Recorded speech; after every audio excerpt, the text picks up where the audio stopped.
Hey guys, Romie here, so please like, comment, subscribe. This is, of course, Underground Season 2, Episode 9, Citizen. Now, the episode starts off with Kato. As we know, we're not really feeling Kato right now. And we're at Georgia's house. Kato's in this predicament of he's in the house and he needs to figure out what he's going to do. At this point, I don't know if Kato's really going to betray them or not. But he goes, he keeps his head down, he's walking around the house, he's knocking on everything so that he can go and get all the passageways. Every nook and cranny through where a slave can be snuck in and all the ways that they can exit, that's what he's trying to do. So he's going all throughout the secret passages until he eventually finds his way into Georgia's room. And now he's trying to look through her things. But before we get to that, we see Elizabeth. Elizabeth is there. She's reading notes. She's still grieving over John. We have this weird situation where we actually see Georgia applying her white makeup. Because remember, Georgia is mixed. So in order to make her skin look lighter, she's putting on this lighter makeup so that she can pass. Even though we're all like her, like, you mixed with something. But I guess up until that point, people still didn't really think about it. We see that there's this weird relationship dynamic that's slowly going to build between Elizabeth and Kato. While Kato's in George's room, though, he meets Harriet. He doesn't know that it's Harriet because Harriet's not dumb. Harriet, she's sweeping. She's pretending like, oh yeah, I work for, Miss Georgia. And what are you doing here, though? Well, yeah, I just want to thank her for everything because I appreciate the fact that she saved me and is housing me. So this is her room, right? Yeah, it is her room. And Harriet, Kato was trying to say everything he possibly could. Harriet had this look of, boy, I don't believe you. Why are you still here? What are you doing here? Well, I'm going to go and take my leave. I said, you better go and leave and not come back because they don't trust you. At least enough of them don't. I don't know how he's able to do it. I don't know why he's so free, why he's freely being able to come and go and no one not say a thing. I don't know how that's a thing, but he's able to go into the house and come in. So he leaves to go to meet Patty because he wants to go and tell her, something weird happened. I saw this woman and she has the same dimensions as Harriet Tubman. Patty said, what was she doing? She was sweeping. Now, why would the most notorious freedom fighter Harriet Tubman go and be a be a sweeper? Be a sweeper, be a maid. How does that make any sense? I said it's called a cover. See, that's the thing. Patty's so cocky and arrogant that she's stupid. She's thinking that, Kato, you're trying to go and escape.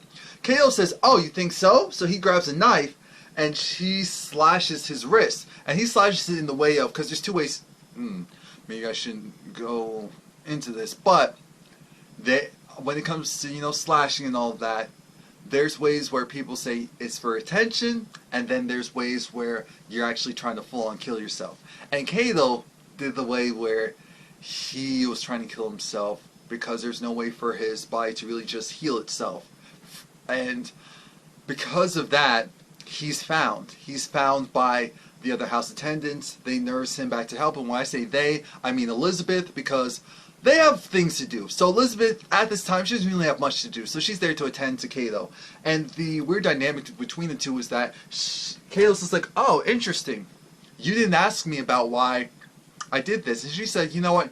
I know it. I understand. You went through all these emotions. You felt like, you know what? You were hurt. You were scared.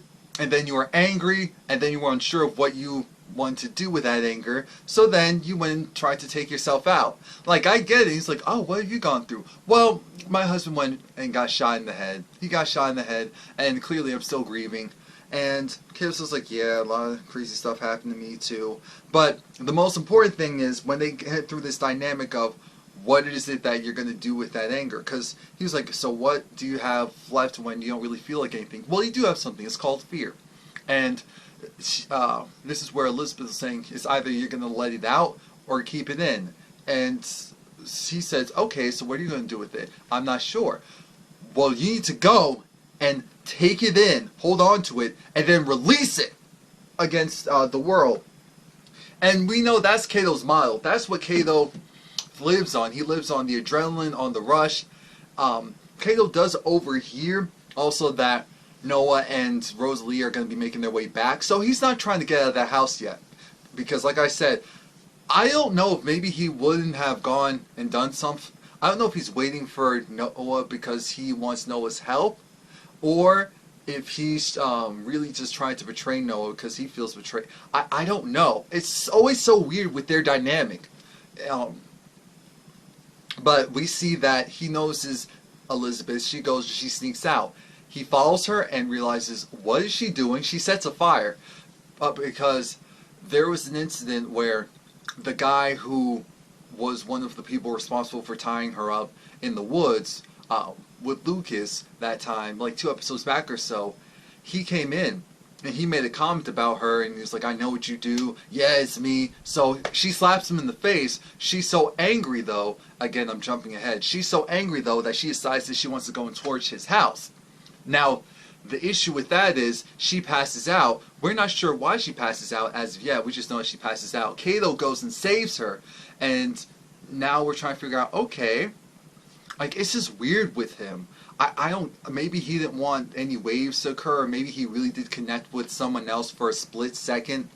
But that's Kato's storyline in a nutshell for this episode. Again, I already told you that the background as to why Elizabeth slapped that guy.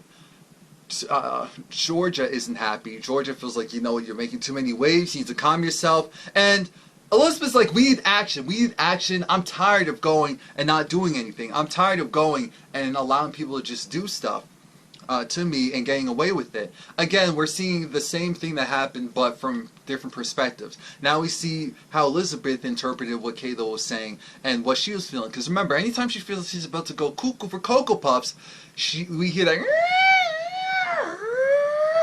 sound, and we were starting to hear that when she was talking to Kato about what was going on with her husband being shot and how she understands what he's going through, even though of course it's going to be for different reasons. So she goes and she follows the man who originally tied her up in the woods. She follows him to his cabin, and then she lights a fire. She lights a fire, but his son thinks that he's still in there, so now she wants to go in and try to save the boy. Unfortunately, the heat was so strong, she was suffocated from it, and she got knocked out.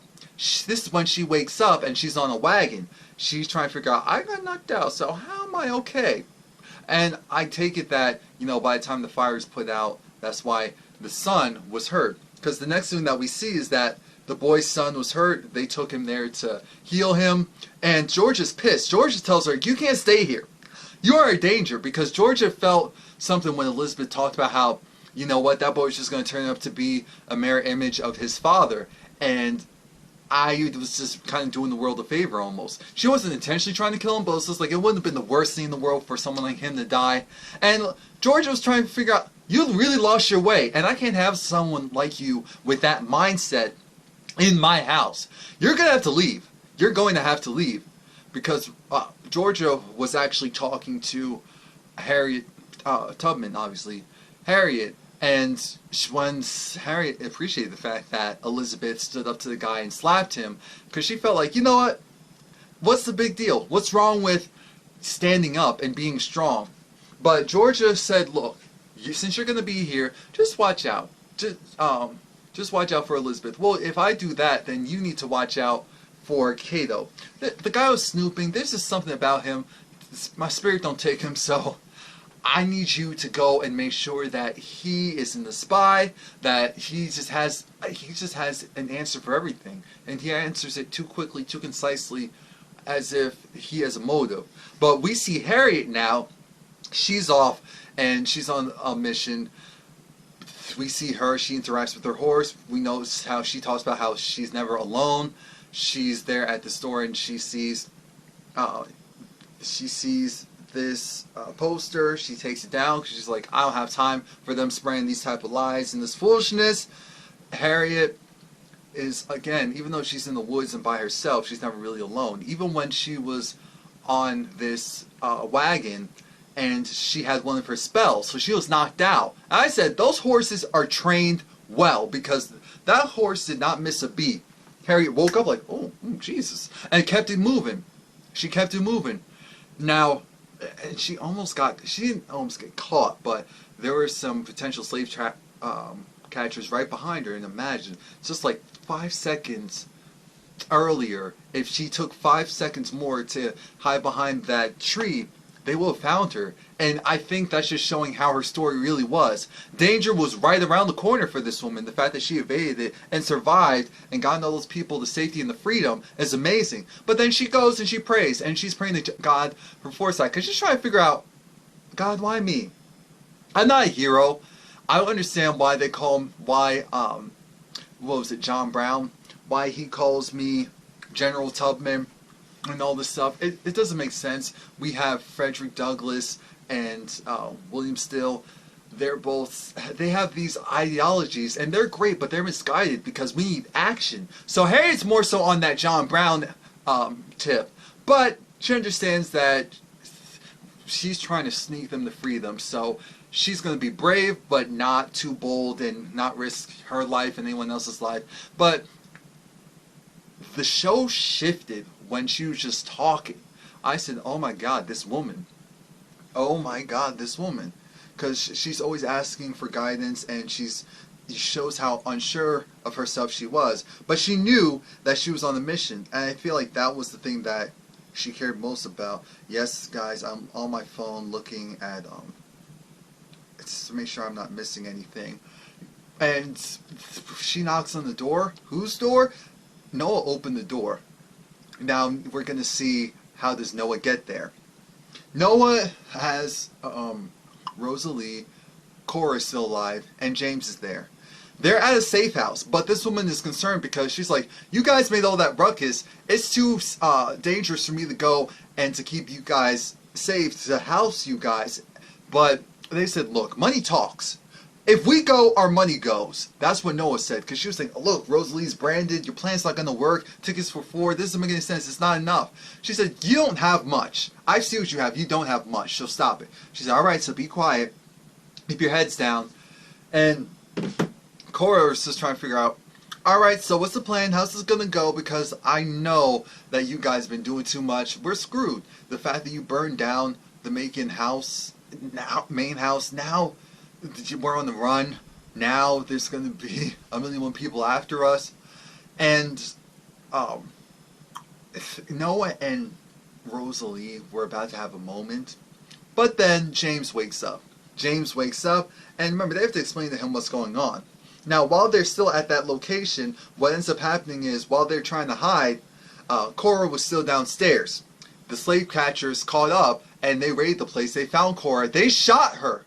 She looked up because she was looking up at Noah and Rosalie. And mind you, little James had his mouth covered because he knew he was going to. I said, oh my God, and this is why this boy was willing to rat out his sister, because he didn't want to deal with this. Who wants to deal with that? But I really respect the fact that Cora didn't say anything. I feel like at the end of the day, even though she was more so cared about herself, she didn't rat them out. She was already shot, so technically you can say it was over for her, because they shot her right in the back in the middle. I said, oh my God. But she still didn't rat them out, and I feel like that's something that needs to be commended. So thank you, Cora. Now, while they're being transported, they're in a wagon. And yes, they're in the wagon. They're not on top of the wagon. They're in the wagon, hidden. So James is trying to figure out, okay, so what's going on? What are we doing? What's the game plan? Hello?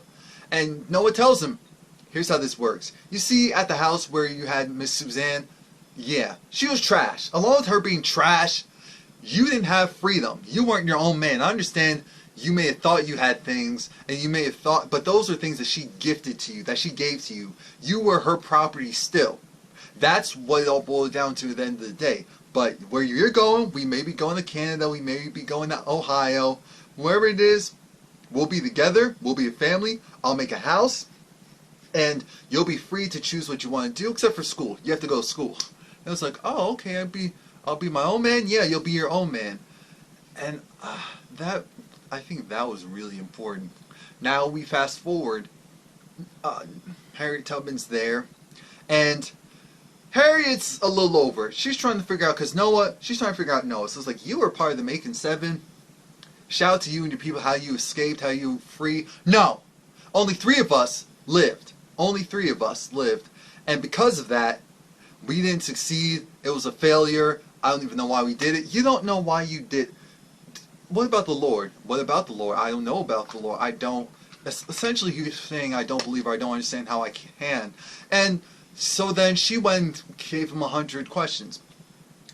So you're not sure about the Lord. Okay. So how about this? Why did you go and try to run? I don't know. Why did you go and think that it was possible to go and be freed? I didn't. Why did you go and do it? Because I needed to. Why did you come back for her? Because I want. Why'd you? Long story, very short. Very short. He was like, well, I believed. It was like, so you can believe that there's something else out there for you, even though you never knew that it actually existed, and that you can't believe that I believe in the Lord just because I don't necessarily have a physical essence that tells me I am the Lord right here, hear my cry, right in front of me. Really? I love the way that she did that, because she didn't do it in a condescending way. She wanted him to see that the way how you feel and that moment that you felt, that's how I feel all the time, and that's how I move, and that's how I survive. But Noah, he needs to have a conversation with Rosalie, because here's the thing. James is asleep, so now we can go and do a yelling match. Noah was over it. He said, you were so selfish. He said, I had to do it for my family. What about our family and the family that's in your belly? What about him? Because Rosalie thinks that it's a boy. You have no idea. I was never so afraid in my entire life until that happened. Until I was faced with, not only did I think that you were potentially going to be killed by Bill, to then find out that you were pregnant and I didn't know, and we were doing this, and this is all about. And she's like, no, I'm sorry. No. Here's how this goes. See, you're just like your father. She's like, oh, yeah, you're treating me like a slave.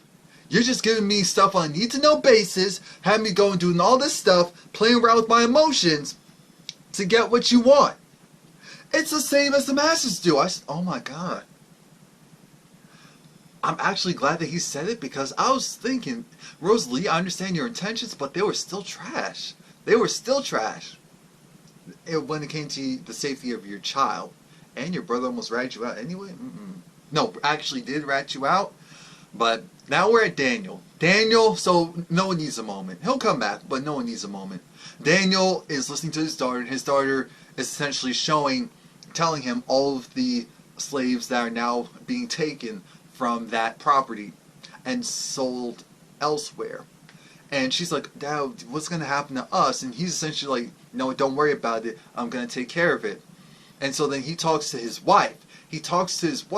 And I mean, because it was bad. You just heard crying and yelling and whips and all of that, because the slaves were being sold off because of John Brown. John Brown was coming, and the plantation owners got scared. So they'd rather sell their slaves or move them to another property farther away from John Brown, and then potentially leave their property for a short period of time as well. Now Daniel's talking to his wife, and he wants change. He wants action. She's like, you know what? Why don't we just go and no? Why are you trying to do that? We can't. We can't. We can't do that. We can't go in the guns blazing. We can't go in, because she was saying maybe you can go and convince the master to make sure that we're not separated. And he said, first of all, oh, so I'm supposed to go over there and be like, hey, master. Yeah, you see me chiseling? You know, I can't really do that now because you're blinding me. But you see me chiseling over here? You want to go to San Rafael? I want to keep us together? He said, nah, the time for action is now. And I love you, but our daughter isn't our daughter. She's out in that house. You're out in that house. I'm out here with this chiseling this stone. We have no life. What will happen to us is that eventually we will be screwed over. Eventually we will be screwed over. Now, this part did confuse me a little bit, because it looked like he had some paper. I'm trying to figure out, did they go and run? Did they like go and run for and then get somewhere, or did he like convince the master to have him go out and do some stuff? But long story short, he makes it to this new city, and he's trying to find a shoe repair. Well, not really necessarily just a shoe repair shop, a shoe leather repair. And this guy asked him for his papers. So it's like, so what are you doing here? Well, I was out of university. And my satchel got broken. So my boss told me, I can take some time, take some money, and go and get fixed. He said, okay, well, the stuff checks out. I said, oh my God, Daniel, who are you really? Who are you really? So he makes his way into the shoemaker's shop. He fixes the strap, and Daniel's talked about how there's 6 shops here. Now, normally there's only 2, maybe 3, correct? Yeah, there's 6 here, and I've heard stories that some of these shops, or at least one, goes and helps runaways, and I was hoping that would be you. He's like, you know what, I don't want to make trouble, I don't want to have any trouble, please leave. Daniel was hurt, he was really hurt, he almost left, but then the shoemaker guy, repair guy, was like, alright, hold on, because one, he was trying to test Daniel out to make sure, are you serious about this, or are you trying to go and get me in trouble? And 2, he was probably like, Lord, they just raided my place last week, I don't want any more trouble. But he goes and helps Daniel out, and he tells Daniel to go to, what is it called, George's place. So now, we're going to be like, okay, so what's the next course of action? Are they going to try it, and are we going to get introduced to John Brown? Like, what's going on? How is this whole thing going to play out? I'm not sure. Well, please like, comment, subscribe. Let me know what you think. Of course, let me know what I